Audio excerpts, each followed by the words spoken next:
This story is about my grandmother, Felina, and about resilience. My grandmother survived Auschwitz for 2.5 years, a little over 2.5 years. And one Yom Kippur, she decided to be the one to sing Kol Nidre to her whole barrack. She knew she would get in trouble for this. She was so depleted at that point that she decided it was worth the risk, or she didn't mind taking the risk. So she sang it, and she didn't sing it just once. She sang it over and over again the entire night. And she described the story to my uncle when she told it to him, that everything was quiet and still, and just all you could hear was her voice, singing Kol Nidre over and over again. By the end of the night, after singing it all night, a watchman for the Nazis came in. It was a woman, and she said to everyone in the barrack, "Who was that singing?" And everyone was silent because they knew that someone would get in trouble for it. So she made a threat that everyone would be punished if they didn't admit who it was. And then my grandmother quickly admitted it was her. So they said to her, "Can you come with me?" And they walked with her, and then they said to her that they were Jewish too, and could she sing it to them?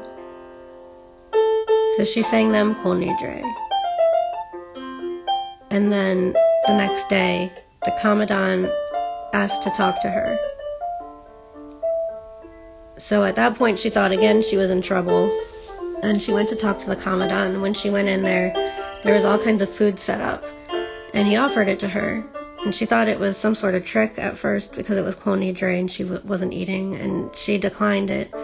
And then he said to her, "It's okay, you don't have to have it today.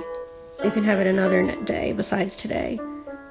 And she said that's when she realized she wasn't in trouble. The watch person, Etta, had reported it to the Commandant that she had sang, but not to get her in trouble, but because she knew it would help my grandmother. And my grandmother was given privileges such as extra food and a warmer blanket, and she was set up to be a singer at night to entertain the Nazi soldiers. But what she did with the extra privileges was she used it and shared it with everyone around her. She saved all her food, a lot of her food, and my mom says that she would keep it under her mattress. And she would save it and she would give it to the new people who would come in, who weren't used to having so little food. So singing Kol Nidre that night, and that act of rebellion and resilience, not only saved her life, but it saved the lives of so many people. And I wanted to share this story on Kol Nidre night, when we are all observing Yom Kippur in a way that isn't ideal.